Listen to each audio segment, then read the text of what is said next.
Good evening, everyone, and thanks for joining us tonight. So tonight we have a Dhamma talk after some meditation with Bhante Suddhaso. And good evening so far to Mark, Jens, Denise, Adine, Kauser Friend, as well as Kumu, and a number of people who are watching without typing in the chat. So this time, I'll pass things over to Bhante Suddhaso, who will guide us in some meditation. Well, good evening, everyone. So please go ahead and get in a meditation position. So taking a few seconds to make sure your posture is nice and balanced.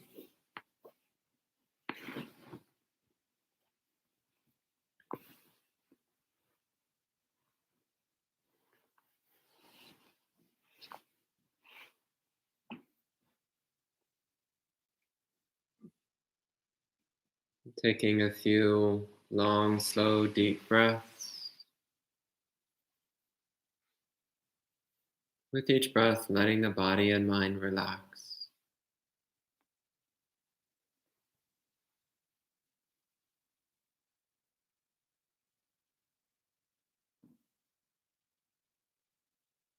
Making an extra effort to relax your forehead, your eyes, your jaw.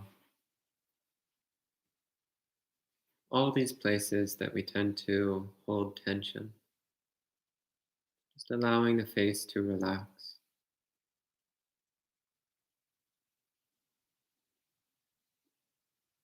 And a slight smile to form on your lips.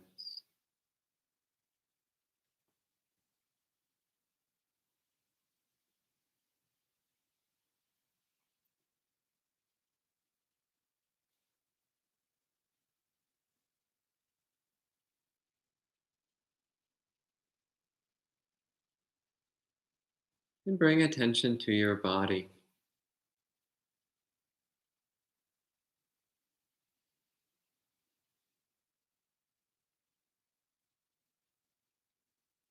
Taking an interest in the sensations coming and going moment after moment.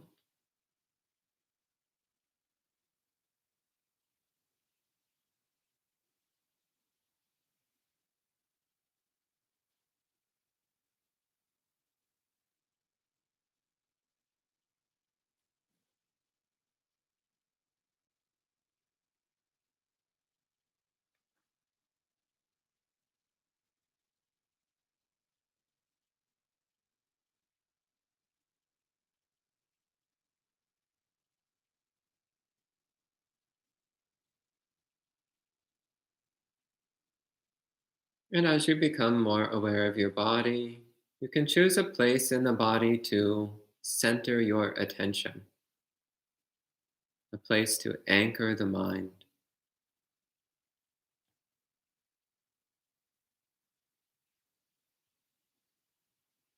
If your hands are resting in your lap, you might choose to center the mind at your hands,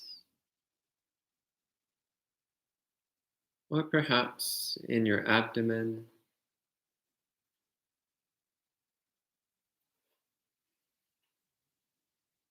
or your tailbone,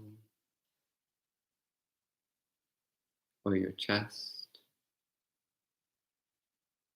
or anywhere else in the body that calls to you. Anywhere in the body where the mind feels it can easily focus. And this place can be as large or small as you wish, as long as the mind remains still, centered on that point.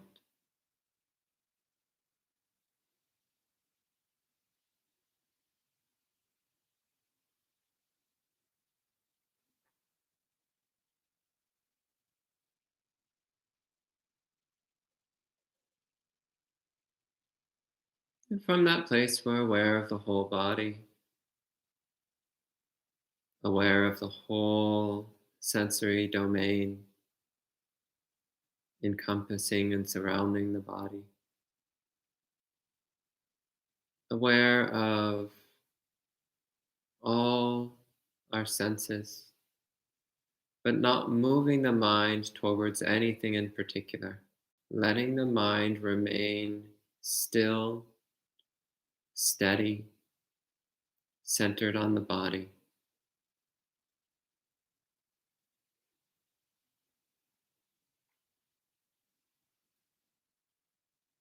Sensations come and go. We let them come and go with awareness, but without pursuing them. Thoughts come and go. We let them come and go without getting involved, without participating in any thought that appears.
Whenever we notice the mind pursuing a sensation,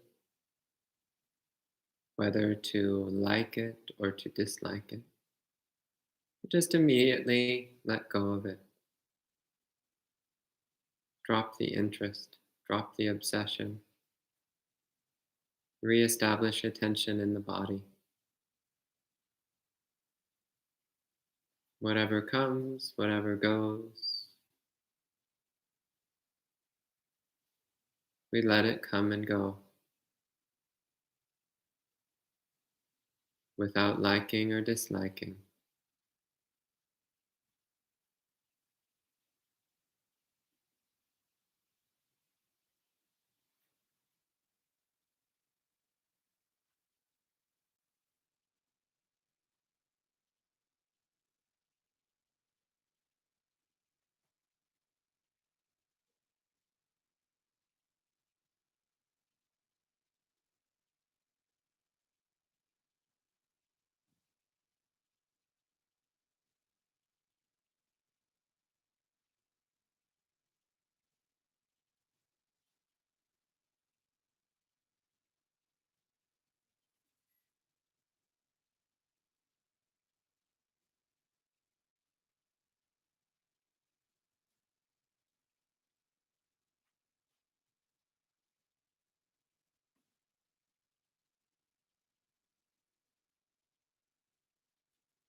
And the mind is relaxed yet alert.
adjust your posture. Do a little stretching or massaging if you need to.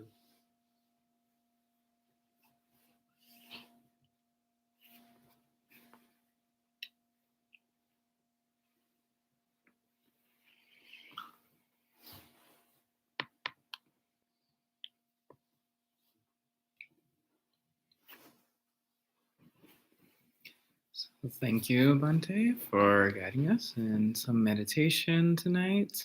And welcome to some more friends joining in. So Amaranta, Yudi, Gita, Elaine, and Chittapala.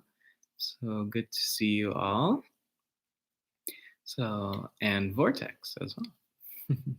2177. Oh, Andy.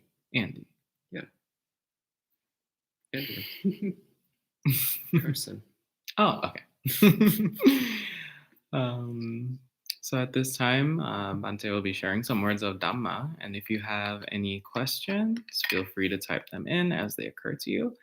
And we'll get to them at the end of the talk. And Mary as well. Good evening. Good to see you. So I'll pass things over to Bhante Suddhaso for tonight's Dhamma talk.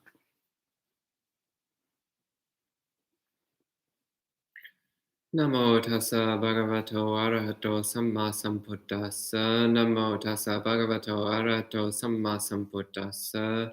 Namo tassa bhagavato arahato samma sambuddhassa. Buddhang dhammang sanghang namassami. Good evening, friends. So the topic for this evening is creativity versus proliferation, which surprised me a bit when I saw that because that doesn't sound like a topic I would have come up with for myself. So I can only presume this was something suggested by somebody else. You Yes. made it. Yes. It's next week. So I'm probably realistically going to spend more time talking about proliferation, but we'll see how this goes.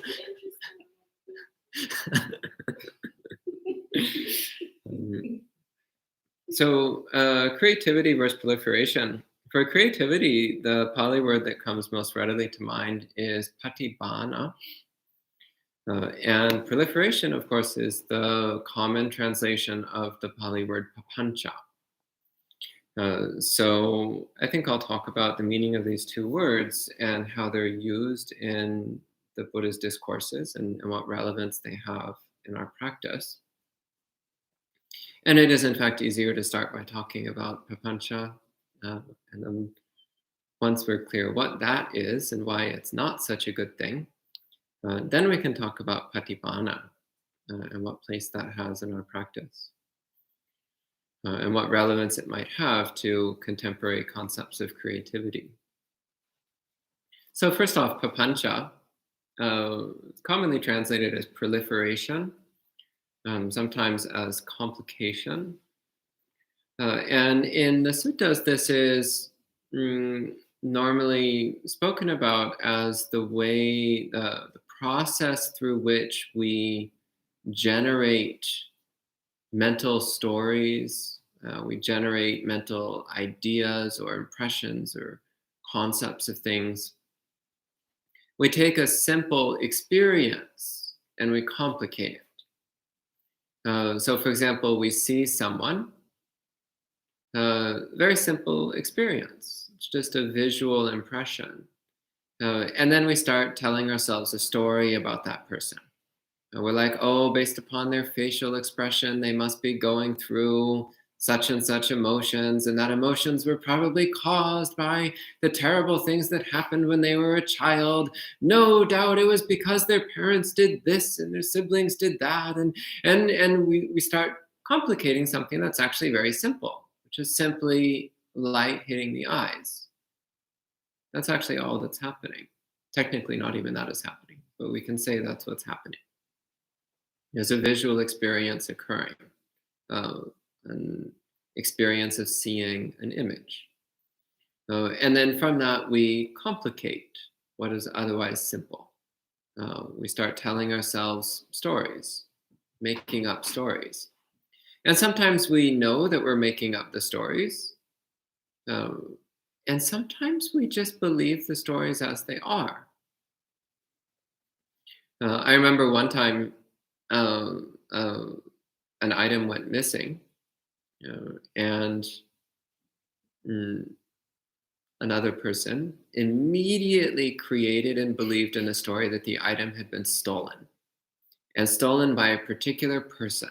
And they knew exactly who the person was that had stolen this object. And oh, what a terrible person they were, and so inappropriate. And they were going to write an angry email to that person right away. And it's like, well, are you sure?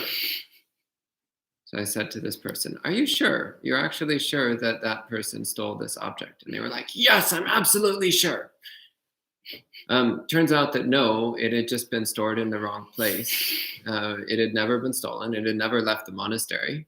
But it's just the nature of having guests at a monastery that sometimes they store things in the wrong places. It's not surprising. These things happen all the time. But in the mind of the proliferator, the story was generated and then immediately believed. There was no recognition of the fact that it was simply a story that they had created and told themselves in that moment. So there was the visual experience of the object not being where it was supposed to be. And then that simple visual experience was complicated. It was a story was built around it, and that story was immediately believed. And the truth is that this is actually how we live our lives. We live our lives having simple sensory experiences, building stories around those experiences, and then believing the stories. And that's the world we live in. We live in a world of complicated stories that we tell ourselves. And these complicated stories, in theory, are based upon reality. In actuality, the stories are often dramatically removed from reality. And of course, if we're dramatically removed from reality, then we usually wind up in a mental institution somewhere or homeless on this. But the average person, their internal stories are still quite significantly different from the way things are.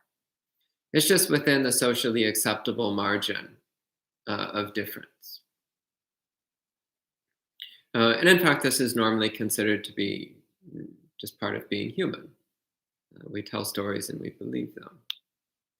We add to our experience and take that to be real.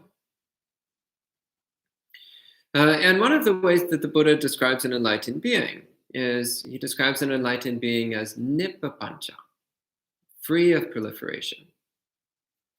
A mind which does not build stories around their experiences. A mind which does not add what isn't there.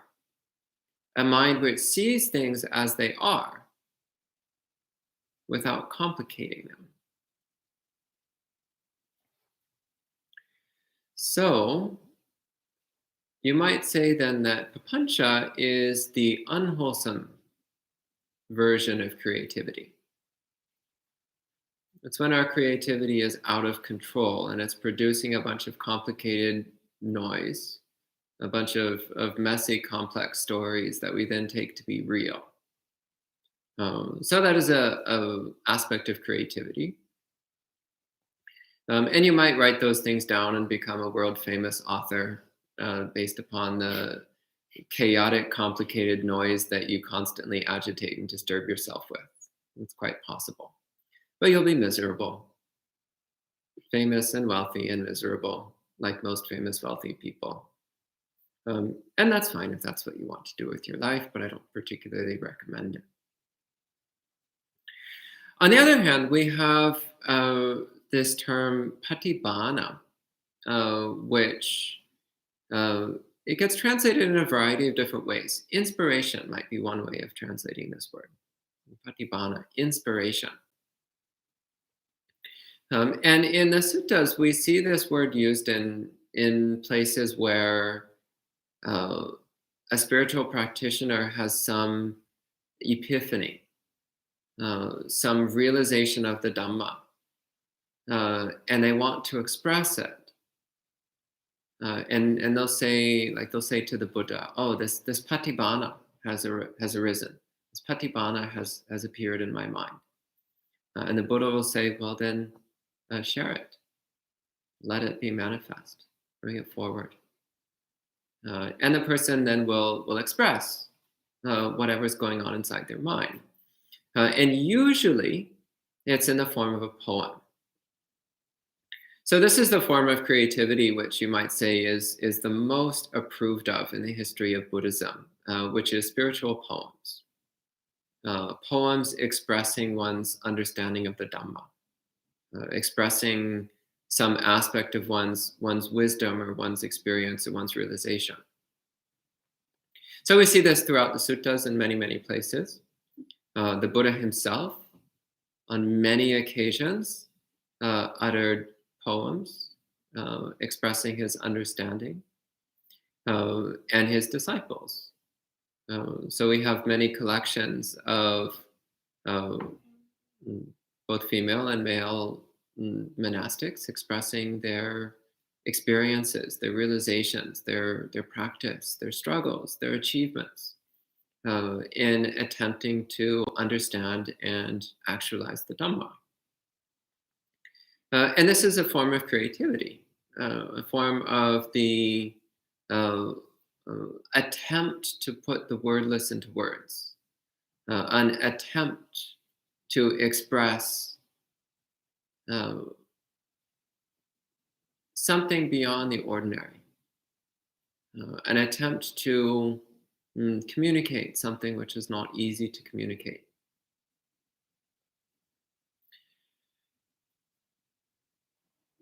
And this is something which is identified as being a function of wisdom. So again, quite different from papancha, proliferation, which is identified as being a function of delusion. So Patibana is identified as a function of wisdom. So when one has a deep, wise understanding of reality, then there can appear in the mind ways of communicating that, ways of expressing that. So the direct experience of the Dhamma is itself non-verbal, non-conceptual. And yet, if we wish to share that with others, we must put it into words and concepts. So that's a leap, which for many people, it's too much of a leap. It's too difficult. When one's practice is not developed beyond a certain point, it's very difficult to clearly communicate one's experience of the Dhamma. And actually, the Buddha talks about different kinds of enlightened beings, and some enlightened beings actually never develop the ability to clearly express their experiences, to clearly communicate their wisdom to others. So this is what's called the papañca Buddha. So papañca means solitary. And the reason a papañca Buddha is called solitary is because they're not able to communicate clearly the depths of their wisdom, which means they are not able to teach others how to attain awakening. And this is also the case with some arhats. So some enlightened beings who follow the instructions of others and attain awakening, but also don't necessarily have sufficient Patibana, this ability to creatively express the wordless using words, the non-conceptual through concepts. And of course, there are enlightened beings who do develop this ability, who do have this capacity to communicate with eloquence and clarity, the Dhamma which is beyond words. So this is perhaps the most well-attested form of approved creativity in Buddhism. And of course, it continued after the Buddha's passing all the way up to the present day. The Zen traditions in particular have preserved countless, countless beautiful poems communicating the Dhamma. But there are other ways in which one can have an aspect of creativity incorporated into one's practice. And this is where we get into me not being the best person to give this kind of talk, because I don't really do any of these practices. A much better person would be, for example, Ajahn Jotipalo. He's a monk I know who a significant element of his practice is painting. So creating drawings and paintings of scenes from monastic life, or of remarkable monastics or Buddhist teachers, which for him, it's not just wasting time and complicating his mind. Rather, he talks about how by practicing painting something directly related to Buddhism, painting with complete awareness, with serenity, with focus, with clarity, then as a direct support to the cultivation of wholesome mind states. It's not in opposition. And he talks about how this practice of painting Buddhist art directly supports his meditation practice. By contrast, I recall many years ago, I used to write fiction. Actually, since I was a kid, I was always into writing fiction. And then when I started getting into meditation practice, of course, I tried to keep living my life the same way I'd always lived it. And at some point, I realized that when I was meditating, I just kept rolling around the stories that I was working on. So I wasn't really practicing meditation. I was practicing story writing. And it's not that there's anything inherently evil about writing stories, but rather it's that it keeps our mind running in those patterns of constantly dwelling in invented stories, invented non-realities, constantly rolling around in something other than our direct experience. And that's not so useful. It's not so helpful. So there can be a place for writing as a way of understanding one's thoughts, a way of understanding one's own experience, or as a way of helping others. A way of, as in the case of the Dhamma poems, which go all the way back to the time of the Buddha, or in the case of producing spiritual texts, which can help elucidate the Dhamma for others. That's all perfectly wholesome. But if our activity of writing is just stirring up and agitating and disturbing the mind, and keeping the mind spinning around in unnecessary complication, unnecessary noise and activity, well, then clearly that's not so beneficial. It's not of much benefit. It's not really worth doing. In fact, it's quite counterproductive. So ultimately, as with everything else in Buddhist practice, we need to look at the results of what we're doing. We need to look at what effect it has on our mind. And to really sincerely ask ourselves, is that effect beneficial or detrimental? Is it bringing us closer to awakening or farther away from awakening? Is it helping us to cultivate serenity, kindness, compassion, selflessness, concentration, insight? Or is it doing the opposite? Is it just making us more agitated and mixed up and confused? Is it just making us more self-absorbed and self-obsessed? I've met a number of non-Buddhist artists over the years, and one thing that struck me is how incredibly self-absorbed many of them are. They think they're doing the most important thing in the history of humanity. And I'm like, no, you're just wasting time, if we're going to be perfectly honest. You're just making your mind a mess just to put more art into the world. Is that really the greatest thing? And yeah, some artwork is amazing. Some artwork has incredible benefit to the people who experience it. Um, a lot of it doesn't. So we also need to be really honest with ourselves. What are we actually doing? Are we actually doing something that's making the world a better place? Or are we just wasting time and making our mind a mess in the process? So we need to be really realistic with ourselves. Are we actually doing something that's furthering our development of morality, concentration, and wisdom? Or are we just doing something because we're bored and we want something to fill the time? Or are we just doing it because our mind is agitated and we don't know what to do with it except to fuel that agitation? So we really need to be honest with ourselves. What are we doing? And what effect is it having on the cultivation of wholesome qualities? Is it making us more Buddha-like or less Buddha-like? So I don't really have a lot to say beyond what I've already said. Again, I'm really not the best person to talk about this topic.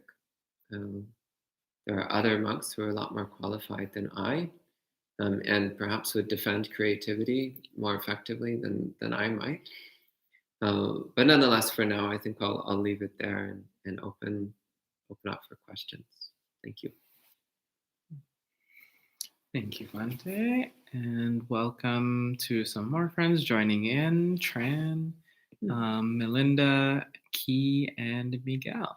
Great. So, Welcome. to see everyone. So there are no questions on YouTube so far, perhaps live or Facebook. I have a comment. I don't think that I didn't hear it as you weren't defending creativity enough. I just saw it as you giving much clarity, which was valuable. Oh, great. Okay. Yeah. By the way, as far as I can tell, your writing work is wholesome and in service of the Dhamma. Yeah. But watch your mind. As always, with everything we do, watch your mind. And Adine says, I usually spend the first 10 to 15 minutes of meditation combating papancha before my mind settles down. This afternoon, getting a COVID vaccine has got me, and then I assume there was maybe got me thinking. Any questions on how to avoid that? Well, first off, congratulations on getting a vaccine. I'm quite happy that more and more people these days are getting vaccinated. It's very encouraging that there's an end in sight to this whole pandemic. So happy for you. Glad to hear it. As for spending the first 10 or 15 minutes of every meditation period combating papancha, that's extremely common. So the first question to ask yourself is, what are you doing to feed your papancha all day long? Why do you think your mind is rolling around in papancha for the first 15 minutes of meditation? Because it's been rolling around in papancha for the previous 23 hours. That's why. So what have you been doing all day long that's feeding papancha? Stop doing that. Okay. And Yudi says, for me, art is therapeutic and I can focus. Yeah, again, look at the results. What effect does it have on your mind? For some people, it just makes their mind messier and more complicated. For other people, it helps them let go of their internal agitation and noise. But be honest with yourself. This is really important. Be honest with yourself about what effect your choices are having on you. It's very easy to justify just doing whatever we want to do. It's like, oh, well, I like to eat cake every day because it makes my samadhi sharper. It's like, well, is that really the reason you're eating cake every day? And is it actually making your samadhi sharper? Be honest with yourself. So yeah, if your art is helping your meditation practice, if it's helping your development of wholesome mind states, that's great. just be honest with yourself. We're very, very good at lying to ourselves. We're very, very good at deceiving ourselves. It's why we're still not enlightened after so many countless hundreds of lifetimes. Okay. And Reynaldo says, it seems that the Mahayana tradition is more friendly towards arts than Theravada tradition. What are your views about that? Well, first off, I always find it interesting when people make sweeping generalizations about differences between Theravada and Mahayana, because the Theravada world is actually vast and widely varied.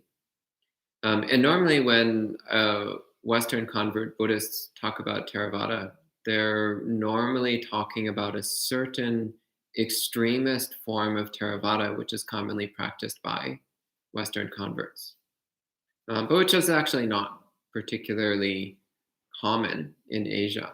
It's actually not the most common way of practicing Theravada. It's quite very much in the minority.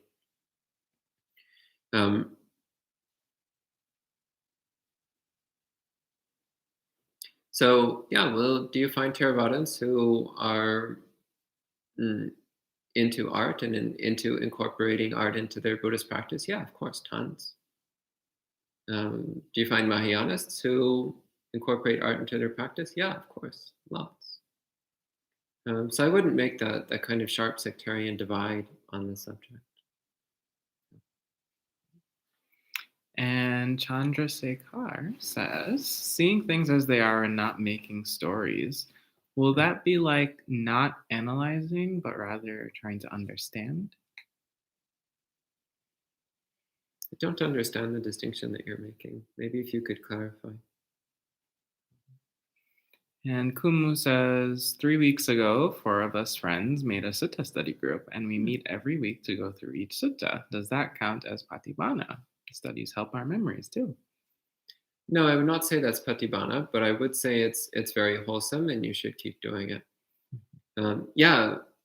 Studying the suttas can be incredibly transformative for one's practice. So over the course of the 2-month retreat that we just did, Ayasoma read through the Anguttara Nikaya cover to cover. And she keeps talking about what an incredibly powerful experience that was. Bhante Sumano similarly has been reading a lot of suttas, and again, he speaks very clearly about what a strong effect it has on his mind.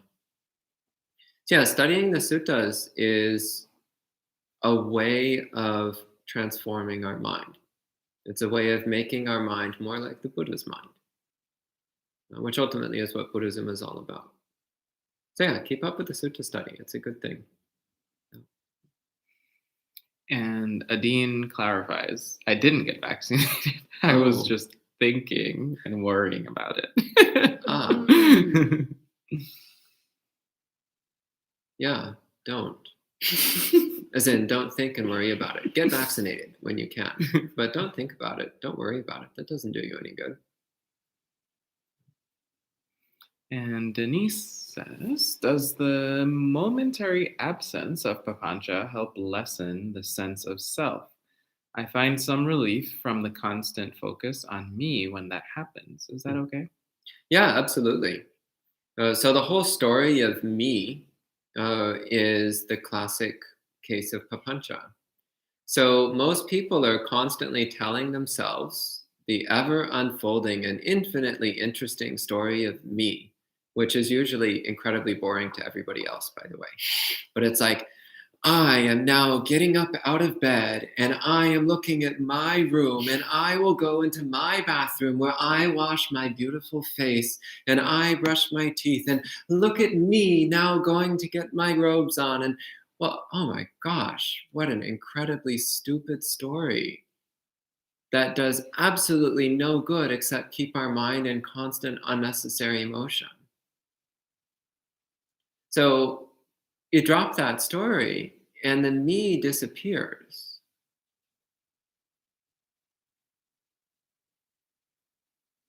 Without papancha, there's no self.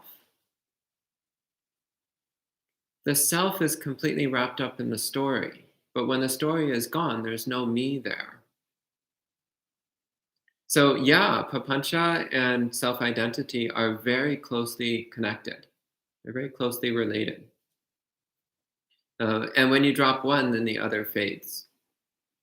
Yeah, very much so. Mhm.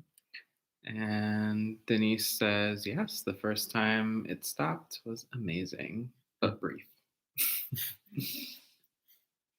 Yeah, as we engage in our practice, we start to get these little windows of peacefulness, these little glimpses of what it feels like to be peaceful. And it's like, oh wow, how refreshing. How refreshing. And that builds up our enthusiasm for the practice. It builds up our aspiration to attain the highest peace, attain complete peace. And Gita says, Bhante, what if one occupies the mind with Dhamma all the time in order to carefully watch the mind? Is this okay? That's okay, especially if you have a tendency to occupy the mind with non-Dhamma. Then occupying it with Dhamma is a big step in the right direction. But it's not a complete step because we do eventually also need to develop samadhi.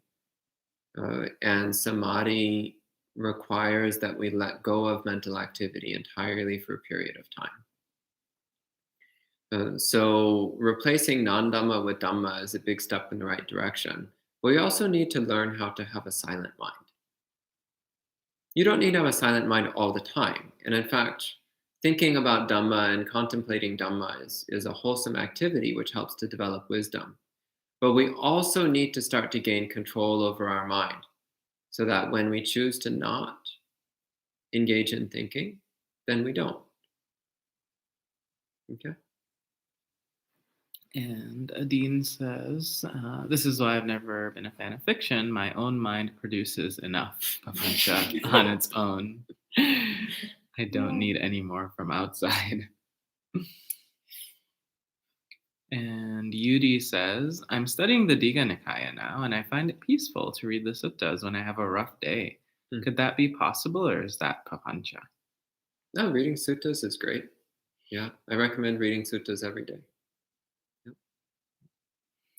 And Kauser Friend says, so is there no place for making stories out of our experience? Like empathy involves some degree of making up a story of what someone's going through without directly knowing.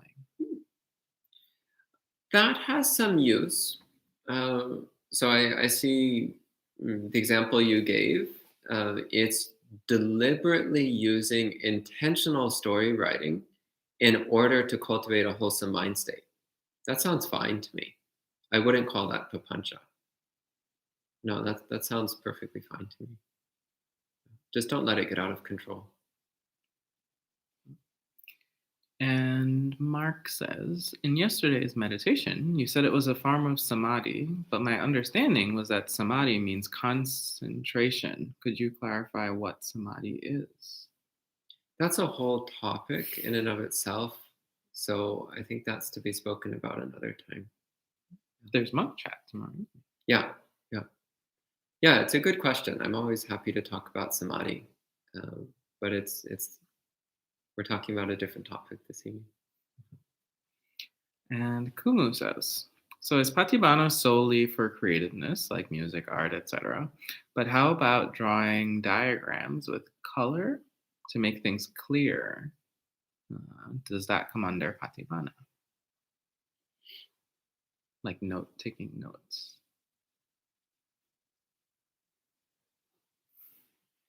So, I mean, there's things which are under the general skill of teaching and finding innovative ways to teach. Again, if you're doing it for a wholesome purpose, that's all fine. The main thing is not letting your mind just run out of control, engaging in a bunch of unnecessary out of control activity. That's what we want to avoid. So you don't want to just let your mind run wild. That's almost invariably disastrous. But allowing ideas to manifest in the mind, well, the mind manifests ideas anyway.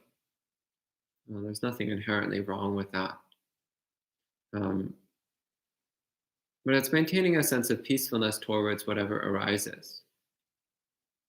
And there are times for deliberately planning things out, thinking about things and contemplating things. Yeah, I wouldn't apply the word Patibana to what color you use for diagrams. That don't think that's what the Buddha was talking about. And Sunita says, do you have a recommendation of where a layperson can read suttas in English? Maybe a specific publication or website? Sutta Central has quite a lot of free sutta translations readily available. You can also get Bhikkhu Bodhi's translations through Wisdom Publications. So they're not free, but they're quite good translations and well-printed material. But if you just want to start reading in English right away, just go to Sutta Central. Yeah. And that seems to have been the last question on YouTube. Anything else? Yes.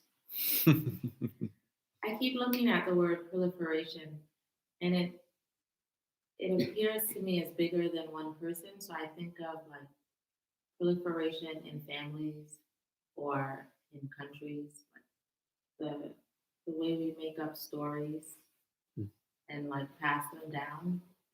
Does papancha also include that beyond the individual? Well, for the most part, I would say Buddhism is very much focused on one's individual experience and coming to a deep, wise understanding of one's individual experience. But yeah, I would say that you can see similar patterns operating on the scale of groups of people. But in Buddhist practice, we're particularly interested in understanding what we ourselves are doing and how the choices we make lead us either towards enlightenment or away from it. And then from that, we can understand what the people around us are doing and what we can do to help them make wholesome choices that lead towards awakening as well. But yeah, you can apply these on larger scales. You can see the same patterns working themselves out over large groups of people. Yeah. Anything else? Doesn't seem like it. So, Actually, I have a question. Would you say, Bhante, that cultural conditioning is related or under the umbrella of papancha? That's interesting. I never thought of that. Yeah, I guess it could be. Yeah. Interesting. Yeah, because that's also a form of creating a story and pretending it's real. And passing it down. Mm-hmm. And often that's done without any thought whatsoever given to whether it's wholesome or unwholesome. In fact, usually, without any attention to wholesome and unwholesome. And can you think on the top of your head anytime if the Buddha addresses that in particular? Or not really? Not in the suttas.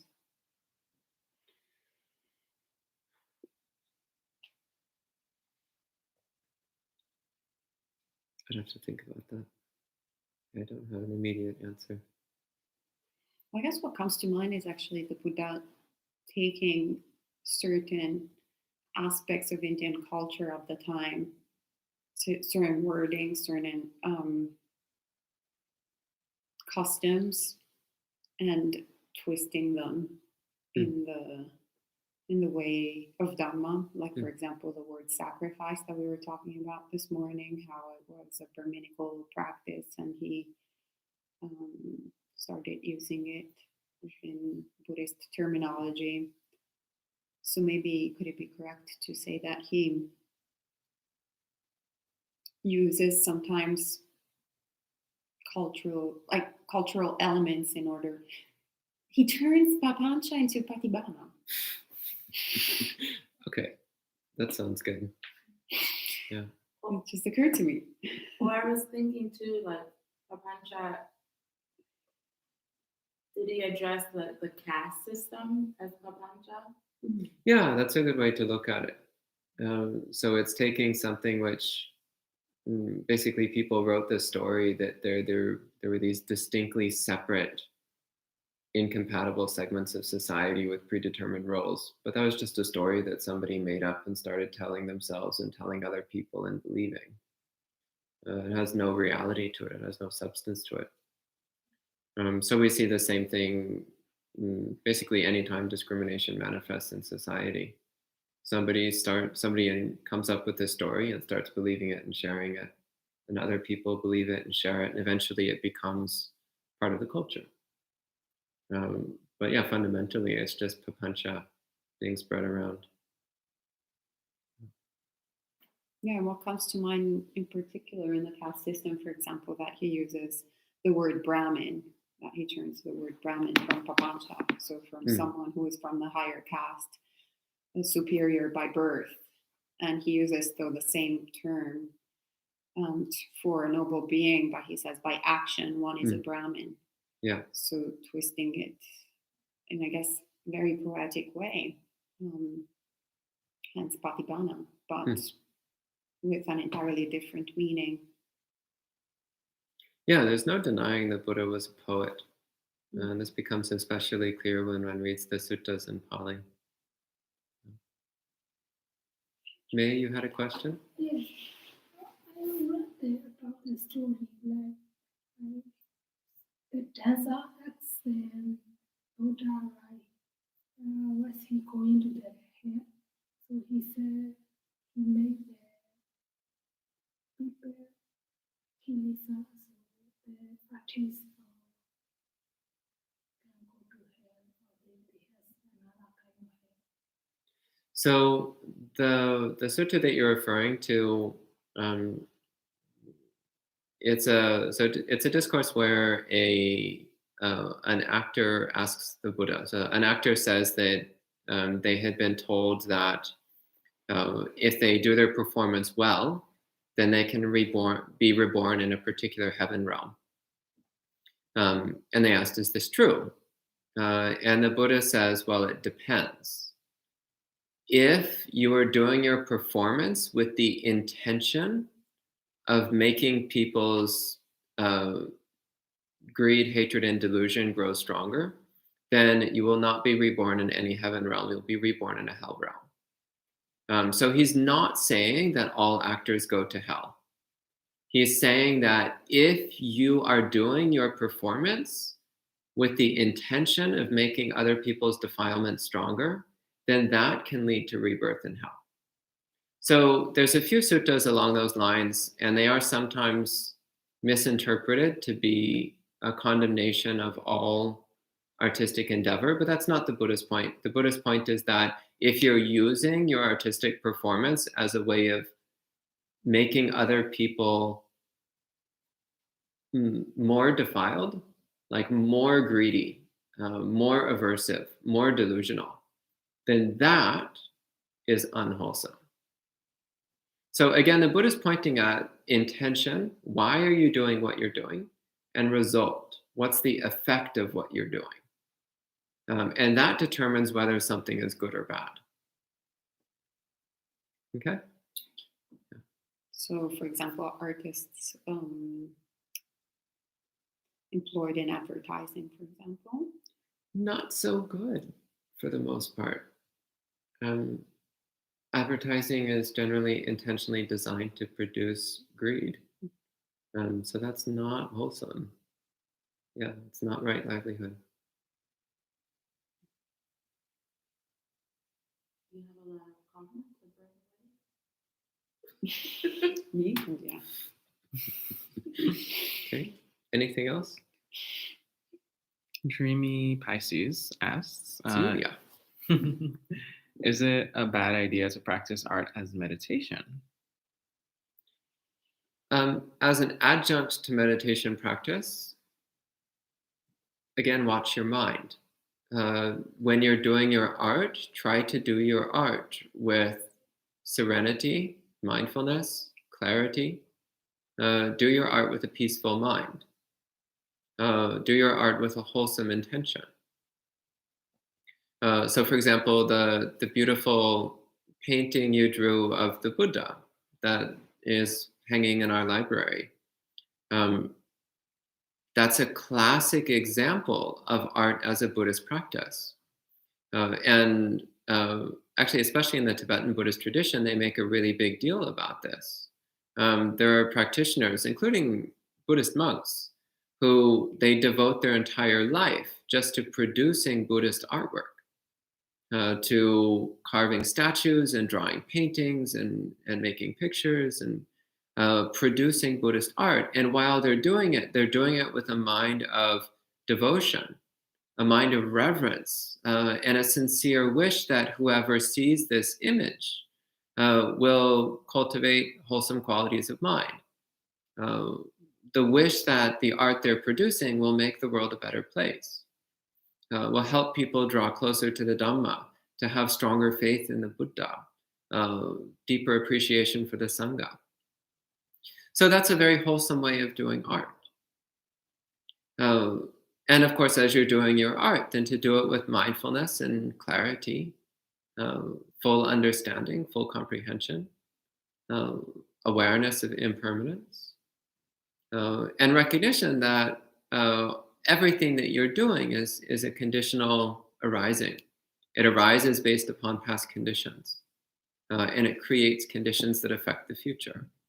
So if you're doing your art in this way, then yeah, it's perfectly in line with Buddhist practice. It can be a supportive aspect of Buddhist practice.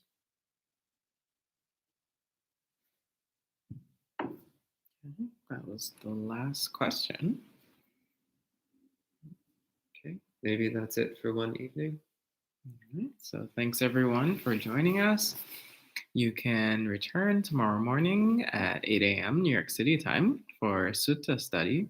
And then in the evening at 7:30 p.m., we'll have monk chat with a panel of residents here, resident monastics. And you can ask any question related or somewhat related to Buddhism, and any questions that come up for any of the talks this week that you didn't get to ask. So join us then if you can. We can end tonight with 3 sadhus. Sadhu, sadhu, sadhu. And enjoy the rest of your night.